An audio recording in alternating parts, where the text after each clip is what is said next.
ચલો good morning. હવે theory આપણી કમ્પ્લીટ થઈ ગઈ ચેપ્ટરની. હવે ઉદાહરણના દાખલામાં પહેલાં 3 જે બાકી છે એ લઈ લઈએ.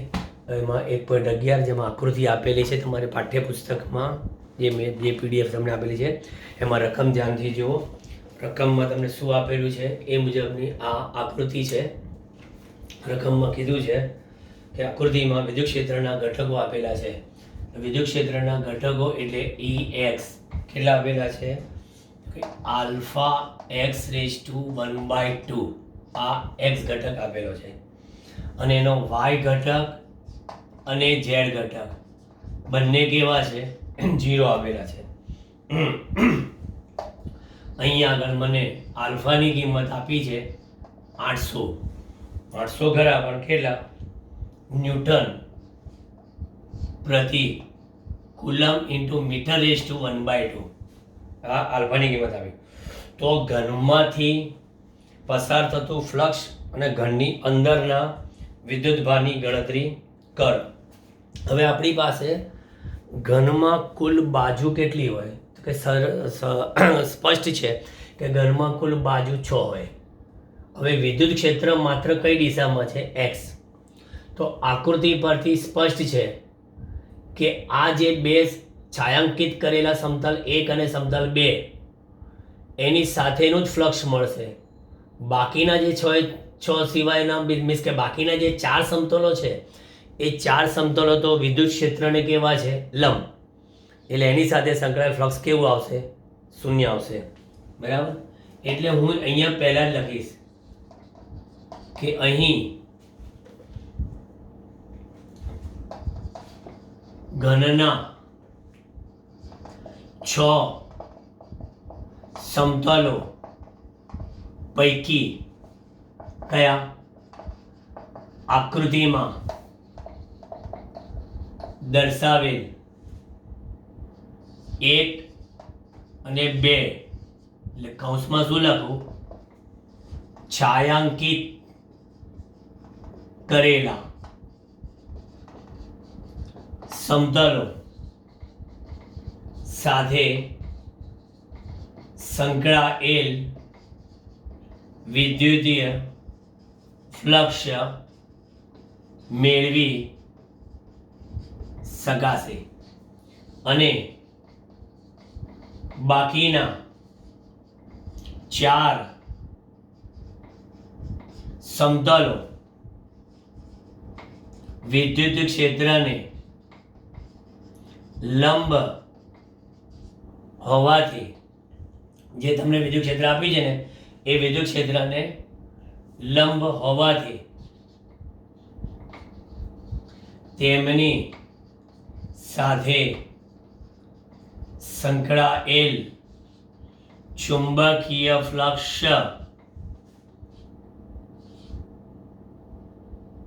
કયું? ફાઈ બરાબર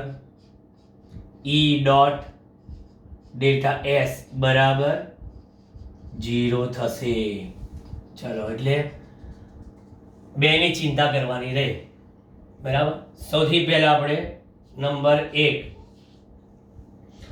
x બરાબર કયા પાસેની વાત કરીએ? a. x બરાબર a પાસેના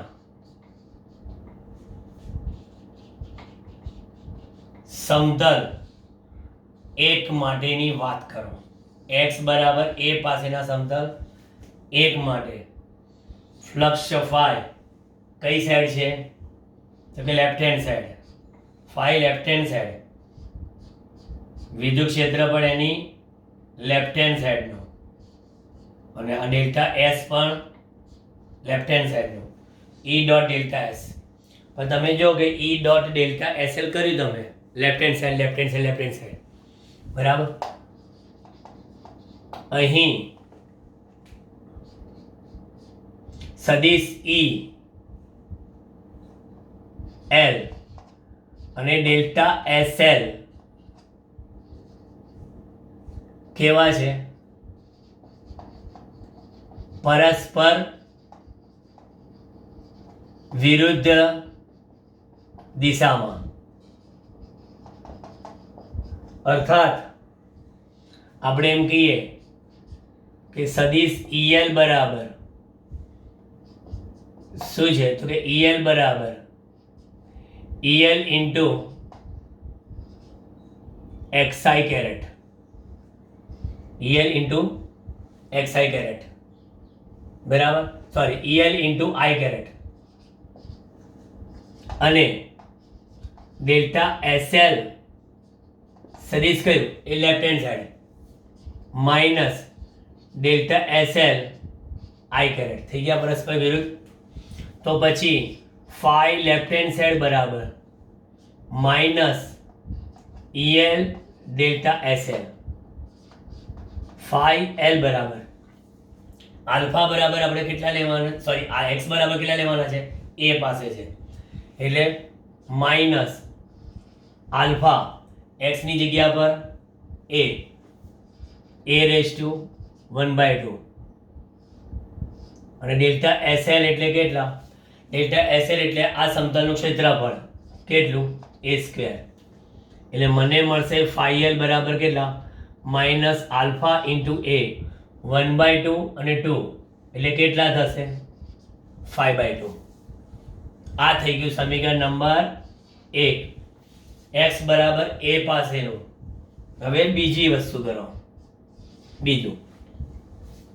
બીજામાં શું કરશું કે x બરાબર, હવે આ a અને બીજું પાછું a એટલે કેટલું? 2a.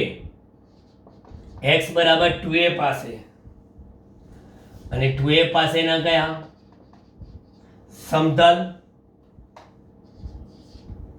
2 માટે એની વાત કરો, એના માટે.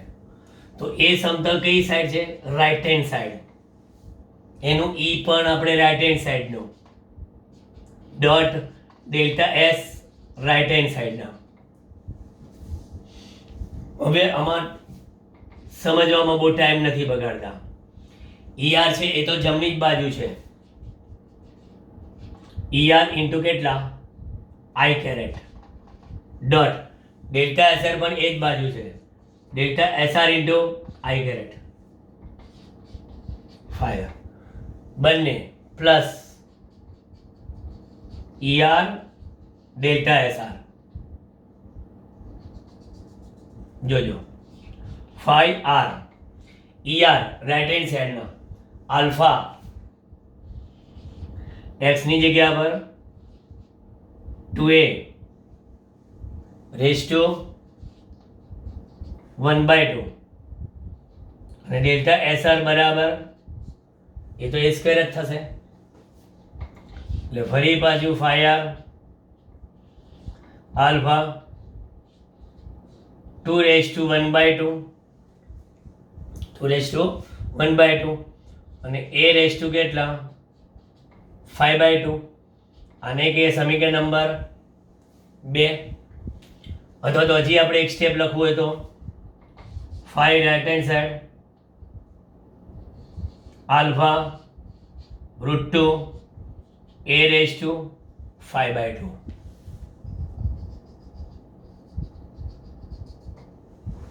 ચલો આગળ વધીએ આપણે ગણતરીમાં. હવે આ આપણું સમીકરણ નંબર 1 અને આને કહીએ સમીકરણ નંબર 2. માટે ઘન સાથે સંકળાયેલું કુલ વિદ્યુતીય ફ્લક્સ જોઈ લેજો. હવે કુલ ફ્લક્સ ફાઈ બરાબર phi left hand side, phi right hand side, 3 left hand side right hand side નું આ ફ્લક્સ અને આ ફ્લક્સ મેકી દો એટલે minus alpha a raise to 5/2 plus √2 alpha a raise to 5/2. 5 બરાબર કોમન શું આવશે? આલ્ફા a રેઝ ટુ 5/2 બ્રેકેટમાં √2 -1 આવું આવશે. હવે આપણી પાસે આલ્ફાની કિંમત છે અને એક એની પણ કિંમત આપેલી છે એ લોકોએ 0.1 મીટર, એટલે કિંમત મૂકીએ આપણે માટે ફાઈ બરાબર આલ્ફા 800, એની કિંમત કેટલી 0.1 અને એની પાછી કેટલી 5/2, 0.1 ની 5/2 આમ, અને √2 એટલે 1.414 ઓછા 1 સાદુરૂપ આપીએ અહીં આગળ ફાઈ બરાબર 800 ગુણ્યા 0.414 ગુણ્યા 10⁻⁻1 બરાબર 10⁻⁻1 અહીં આગળ 0.1 એટલે અને 10⁻⁻1 ની 5 ઘાત એટલે 10⁻⁻5 અને એનું 1/2, હવે એ તો ના નીકળે -5 નું, તો 10⁻⁻5 નું 1/2 ના નીકળે એટલે આપણે સાદુરૂપ આપીએ અહીં આગળ 800 ગુણ્યા 4.14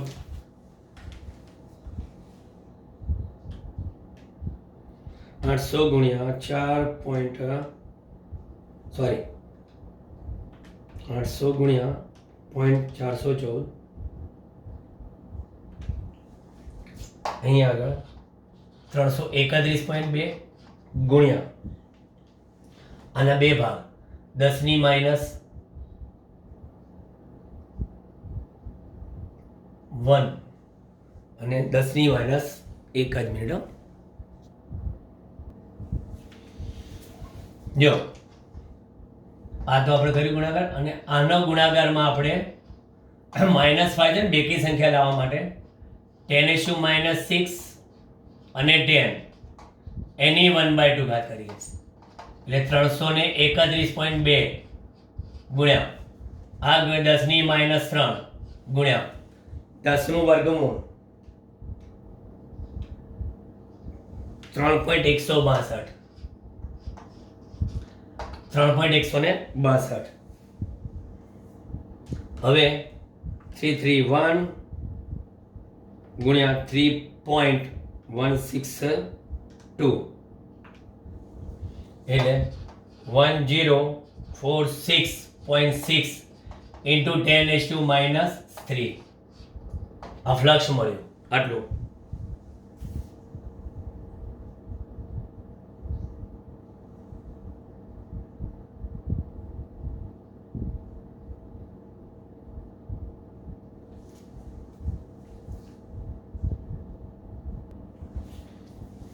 ચાલો બરાબર આટલું થયું. હવે આપણે હજી આનું સિમ્પ્લિફિકેશન આપવાનું છે.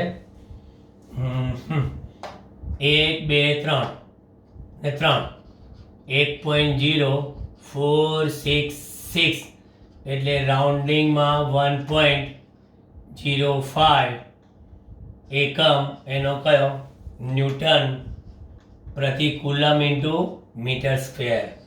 ચલો આ ફ્લક્સ મળ્યું મને.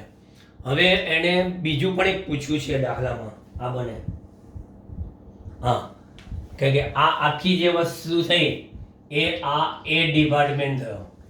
બીમાં પૂછ્યું છે કે આ સમઘનમાં સાથે સંકળાયેલ વિદ્યુત ભાર શોધો. હારું નળ સમઘનની અંદર વિદ્યુત ભારની ગણતરી શોધો.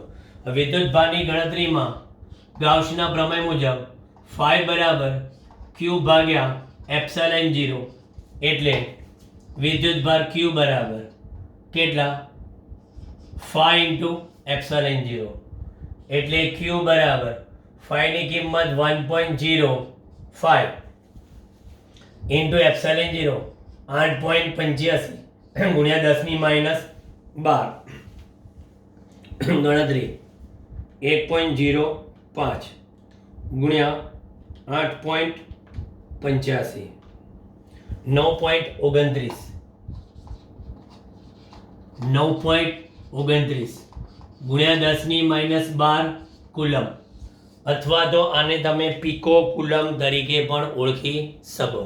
બરાબર આ તમારો થયો દાખલો 11મો જવાબ 9.27 એ લોકો લાયા છે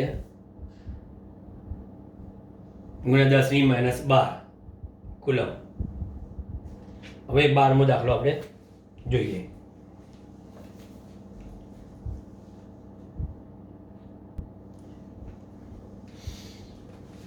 ચાલો હવે 12મો દાખલો.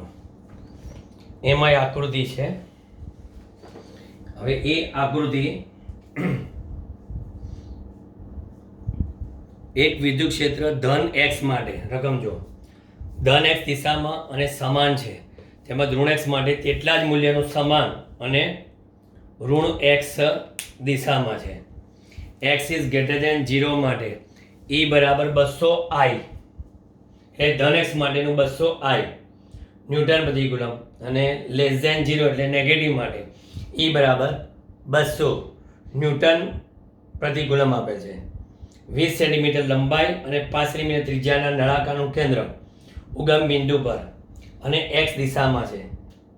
તેની એક સપાટી x બરાબર 10 સેન્ટીમીટર અને બીજી x બરાબર -10 સેન્ટીમીટર આગળ છે. આકૃતિ આપેલી છે. દરેક સપાટ બાજુઓમાંથી બહાર આવતું કુલ ફ્લક્સ કેટલું હશે? નળાકારની વક્ર બાજુમાંથી બહાર આવતું ફ્લક્સ કેટલું હશે? નળાકારમાંથી બહાર આવતું કુલ ફ્લક્સ કેટલું હશે? નળાકારની અંદર કુલ વિદ્યુતભાર કેટલો હશે? આગળ આપણે દાખલો ગણ્યો એ મુજબ આપણે એક જ વસ્તુ યાદ રાખવાની છે કે જો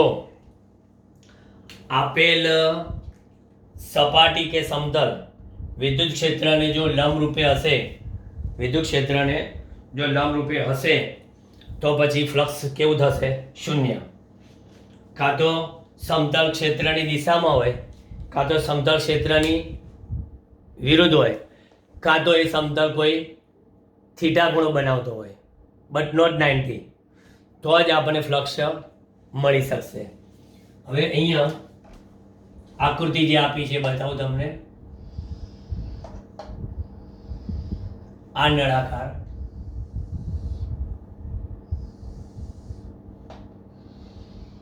વીસ સેન્ટીમીટર લંબાઈનો અહીંયા સેન્ટરથી આપણે જોવાનું છે.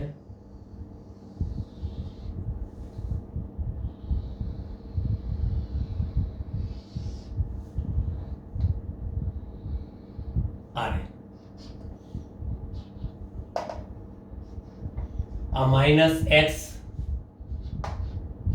પ્લસ x y આ નળાકારની ત્રિજ્યા, એ જ નળાકાર ત્રિજ્યા, આ સેન્ટર. એટલે તમને કહીશું કે આ બાજુનો પોર્શન જે છે એ x ઇઝ લેસ ધેન 0 છે, આ બાજુનો છે x ઇઝ ગ્રેટર ધેન 0. બંને બાજુ વિદ્યુત ક્ષેત્ર સરખું આપ્યું છે. અહીંયા આગળ વિદ્યુત ક્ષેત્ર આપેલું છે કેટલું? વિદ્યુત ક્ષેત્ર E રાઈટ સાઈડ ER બરાબર +200 I ન્યૂટન પ્રતિ કુલમ અને અહીંયા આગળ વિદ્યુત ક્ષેત્ર E લેફ્ટ સાઈડ કેટલું? -200 I કેરેટ. અહીંથી અહીંયાની આ લંબાઈ કેટલી? 10 સેન્ટીમીટર. આ પણ 10 સેન્ટીમીટર. રકમ જ છે બધી. નળાકારની ત્રિજ્યા કેટલી આપેલી છે? નળાકારની ત્રિજ્યા R બરાબર 5 સેન્ટીમીટર છે. 5 સેન્ટીમીટર એટલે 5 ગુણ્યા 10⁻2 મીટર. આ પણ એમ કેસમાં છે, જો ધ્યાન રાખજો. આ એમ કેસ આપણને આ જે રાઈટ હેન્ડ સાઈડ છે અને લેફ્ટ હેન્ડ સાઈડ છે, આ નળાકારની સપાટી એમાં અહીંનું ક્ષેત્રફળ સદિશ delta S left hand side એ આ બાજુ, આનો ક્ષેત્રફળ સદિશ delta S right hand side આ બાજુ, બરાબર. એટલે ડેલ્ટા એસઆર બરાબર ડેલ્ટા એસઆર આઈ કેરેટ લખી શકું, અને આ શું લખી શકું? Minus delta SR I caret આ બાજુ. હવે અહીંયા આ શું લખીએ? ડેલ્ટા એસ જે કેરેટ બતાવી શકાય. આ વક્ર બાજુની માટે કીધું ડેલ્ટા એસ. જો અહીંયા આગળ ક્ષેત્રફળ સદિશ બતાવીએ તો એ લેફ્ટ માટે કહો કે રાઈટ માટે કહો, આઈ અને આઈ ડોટ જે 0 જ આવવાનો છે, બરાબર. હવે આપણે એને કીધું એ મુજબ દરેક સપાટ બાજુમાંથી બહાર આવતું ફ્લક્સ એ. આવો એક વસ્તુ ક્ષેત્રફળ સુધી કાઢો. ક્ષેત્રફળ ડેલ્ટા એસએલ બરાબર ડેલ્ટા એસઆર. લેફ્ટ હેન્ડ સાઈડનું અને રાઈટ હેન્ડ સાઈડનું ક્ષેત્રફળ સરખું જ છે. કેટલું? પાઈ આર સ્ક્વેર. આ છે 3.14 ગુણ્યા 25 ગુણ્યા 10⁻⁴. એ ક્ષેત્રફળ કેટલું? 3.14 ગુણ્યા 25 78.5 ગુણ્યા 10⁻⁴ મીટર સ્ક્વેર આ ક્ષેત્રફળ. સૌથી પહેલા flux phi right hand side બરાબર E right hand side dot delta S right hand side. Right hand કરી દઉં. કેટલા? ER delta SR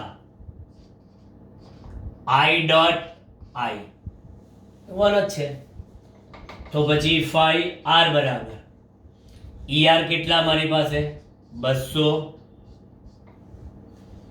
delta SR કેટલા મારી પાસે? 78.5 ગુણ્યા કેટલા? 10⁻⁴. મને રાઈટ હેન્ડ સાઈડનું ફ્લક્સ કેટલું મળ્યું? 78.5 ગુણ્યા 200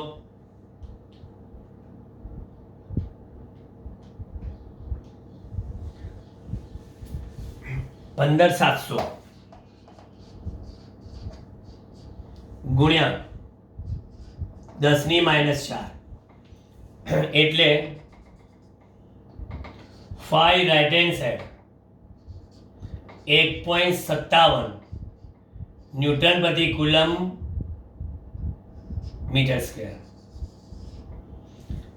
એ જ પ્રમાણે phi left hand side E left hand side dot delta S left hand side.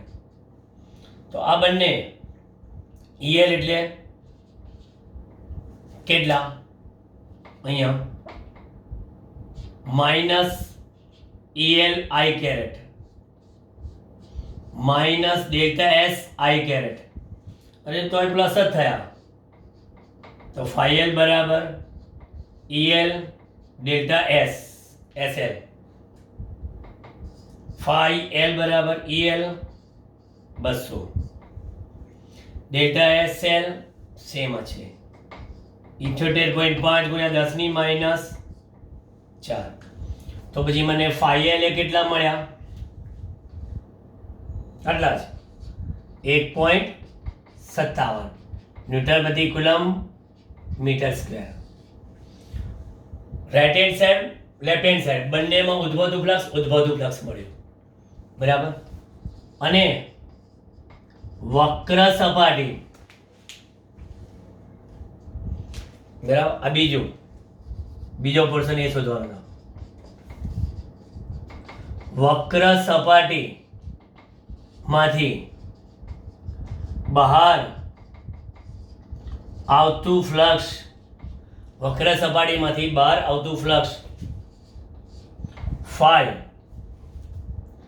Dash કહું તો ફાઈ ડેશ બરાબર શું? વિદ્યુત ક્ષેત્ર કે જે એક્સ દિશામાં છે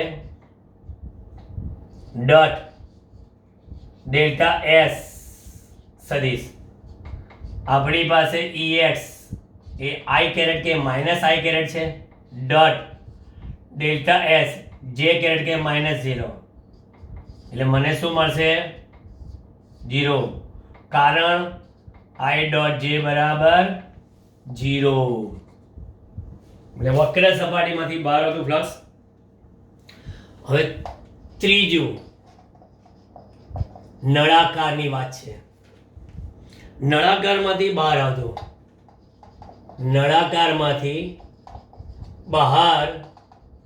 આવતું કુલ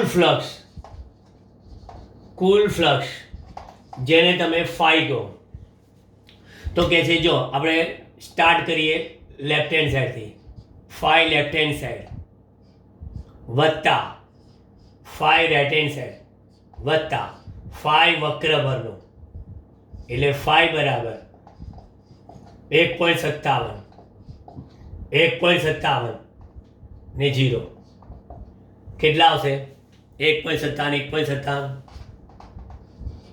3.14 એકમ ન્યૂટન પ્રતિ કુલમ ઇન્ટુ મીટર સ્ક્વેર બરાબર 3.14. હવે છેલ્લું શું શોધવાનું છે? છેલ્લું શોધવાનું છે નળાકારની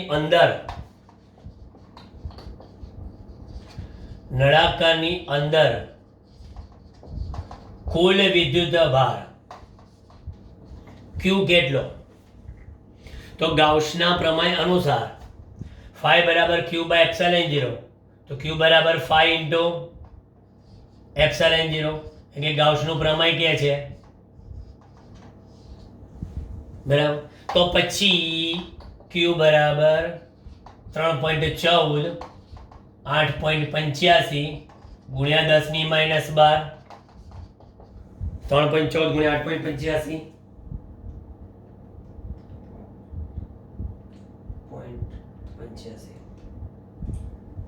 27.789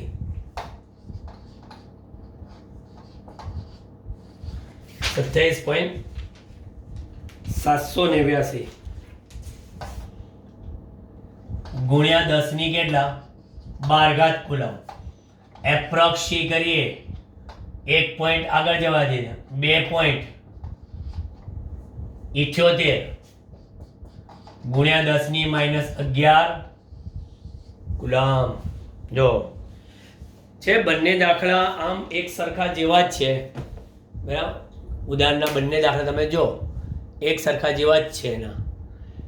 ખાલી ધ્યાન રાખવાનું કે વિચારેલ સમતલ એ ક્ષેત્રની દિશામાં છે કે વિરુદ્ધ છે કે ખૂણે છે. લંબ હોય તો પછી આંખો મીચીને એનો જવાબ શું આવે 0.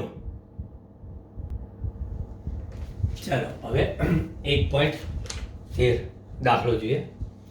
પરમાણુ માટેના પ્રારંભિક મોડેલમાં ઝેડી વિદ્યુતભાર ધરાવતું ધન વિદ્યુતભારિત બિંદુવત ન્યુક્લિયસ એટલે બિંદુવત છે પણ આપણે એને આ રીતે બતાવીશું. આ રીતે આ ન્યુક્લિયસ બહુ સૂક્ષ્મ હોય અને બીજો તેની આસપાસ તેની આસપાસ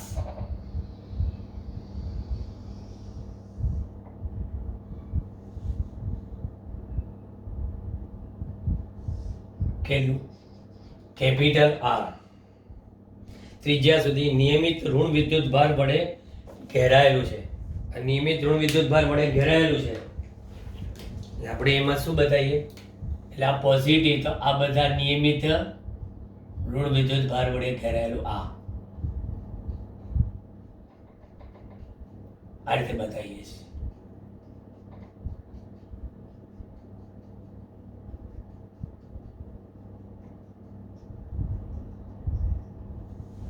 રકમ પ્રમાણે એને આપ્યું આપણે બતાવ્યું. ચલો પછી સમગ્રપણે પરમાણુ તટસ્થ છે આ મોડેલ માટે ન્યુક્લિયસથી આર અંતરે, હવે ન્યુક્લિયસથી આર અંતર એટલે એક આ ન્યુક્લિયસથી આ એક લઈએ, બીજું આ લઈએ, બે જુદા જુદા અંતર. એક આર અંતર માટેના પી બિંદુ લઈએ, બરાબર, અને બીજું હું ક્યુ નહીં લઉં પણ એસ બિંદુ લઉં. એટલે પી બિંદુ અને એસ બિંદુએ શું શોધીએ? વિદ્યુત ક્ષેત્ર શોધીએ. પરમાણુ વિદ્યુતીય તટસ્થ છે માટે ન્યુક્લિયસ પરનો વીજભાર કેટલો? Plus JD. અને એની આજુબાજુ આ ઋણ વિદ્યુત ભાર જે આ ત્રીજામાં પથરાયેલ છે એનો કેટલો? Minus JD. JD minus JD એટલે કેટલું થયો? 0. એ એને કીધું છે પરમાણુ તટસ્થ છે એટલે. હવે આ ઋણ વિદ્યુત ભારની ઘનતા આપણે વિચાર કરીએ. ધારો કે ન્યુક્લિયસની આસપાસ નિયમિત રીતે વિતરિત ઋણ વિદ્યુત ભારની ઘનતા રો હોય તો આપણે શું કહીએ? ધારો કે આપણે એને શું ધારીએ? રો હોય તો આપણે લખી શકીએ કે માટે આ ઘનતા રો બરાબર, આપણે ખબર છે કે કદ ઘનતા એટલે એકમ કદ દીઠ વિતરિત વિદ્યુત ભાર. આપણે વિદ્યુત ભાર કેટલો છે? માઇનસ જેડી જેટલો છે ઋણનો. અને કેટલામાં વિતરણ કરેલું છે? 4/3 પાઈ આર ક્યુબમાં. તો પછી રો બરાબર કેટલા થાય? -3 જેડી અપોન 4 પાઈ આર ક્યુબ. આ એક સાઈડમાં યાદ રાખી મૂકજો, જરૂર પડશે આપણને. હવે હું આ ન્યુક્લિયસમાં અંદરના આર અંતરના અને બહારના આર અંતરના, એટલે પહેલી કન્ડિશન હું એ લઉં કે R is less than R પાસે વિદ્યુત ક્ષેત્ર લઉં. તો અહીંયા આગળ હું ફરી ન્યુક્લિયસ બતાવું. આ આપણું ન્યુક્લિયસ, આ બિંદુ જે તમે પી કીધેલું એ, એટલે એમાંથી પસાર થતું મેં શું બતાવી દીધું? એક ગાઉસિયન પૃષ્ઠ દોરી દીધું. આ આર ન્યુક્લિયસ અને આ બિંદુ પી. વિદ્યુત ભાર બતાવી દઈએ આપણે. વિદ્યુત ભાર નિયમિત વિતરિત વિદ્યુત ભાર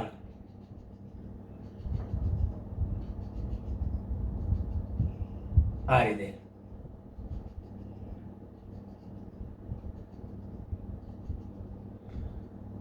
ગાઉસના પ્રમેયનો ઉપયોગ કયો? ગાઉસના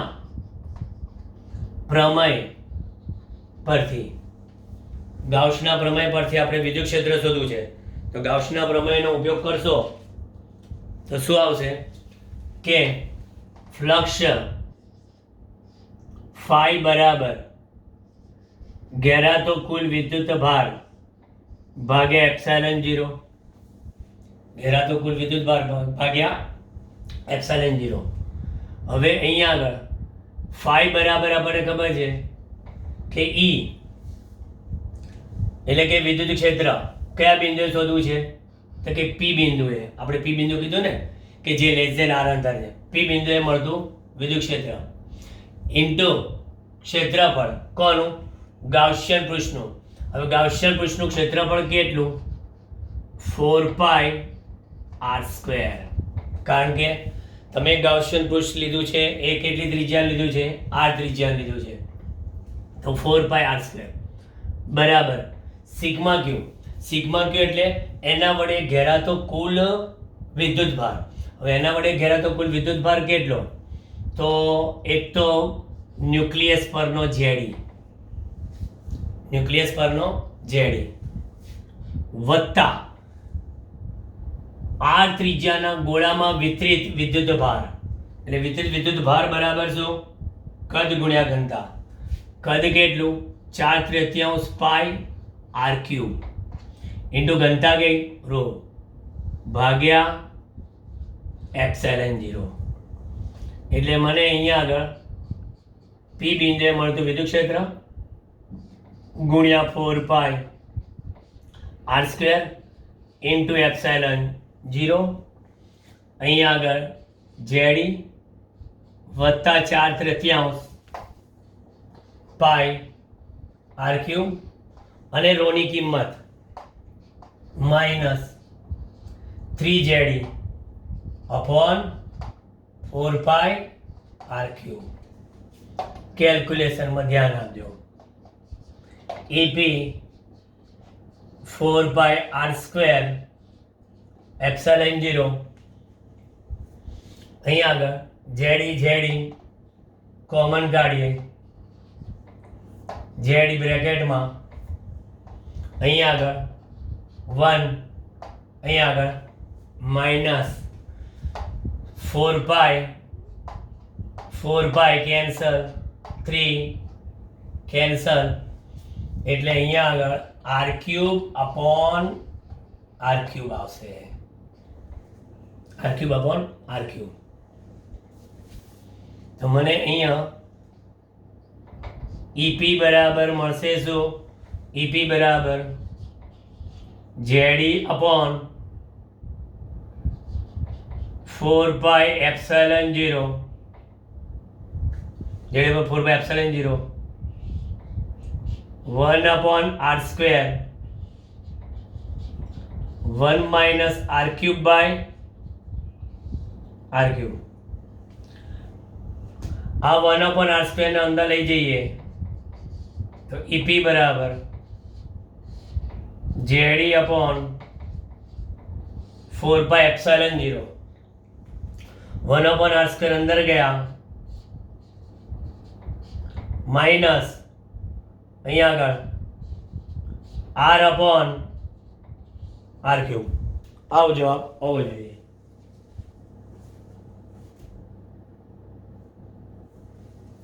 આવી ગયો. આ તમને મળ્યું વિદ્યુત ક્ષેત્ર ક્યાંનું?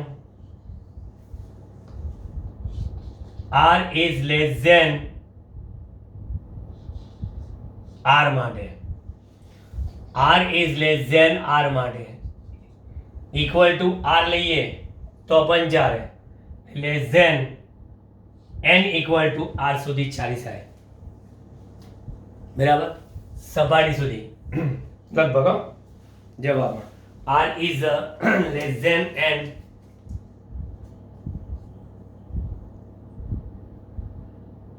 ઇક્વલ. હવે ગ્રેટર ધેન r માટે કીધું છે. જો એટલે કે બીજું r is greater than r પાસે. r is greater than r પાસે.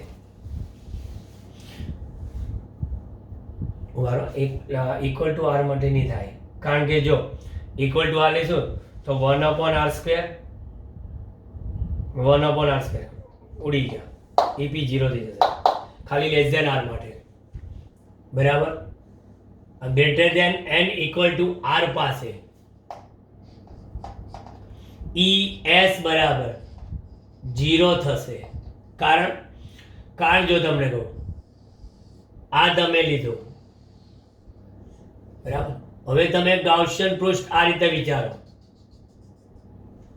કઈ બિંદુમાંથી? S બિંદુમાંથી. આ R, આ ન્યુક્લિયસ અને આ R, અને આ જે છે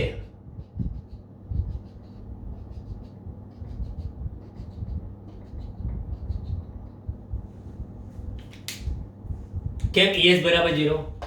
કારણ એ કે સિગ્મા ક્યુ બરાબર 0 થશે, કારણ કે ઘેરાતો કુલ વિદ્યુતભાર કયો? ZE માઇનસ ZE 0, અને માટે ES બરાબર કયું થયું? 0 થયું. ક્લિયર? પેલો આપણે બોલ થઈ લેશન કે ચેક કર્યા નહીં આપણે 1/r² ઉડી જશે એટલે 0 થાય. એટલે ઓલવેઝ લેસ ધેન r માટે તમને વિદ્યુત ક્ષેત્ર આટલું મળે છે. સારા દાખલા તરીકે આની ગણના થાય છે.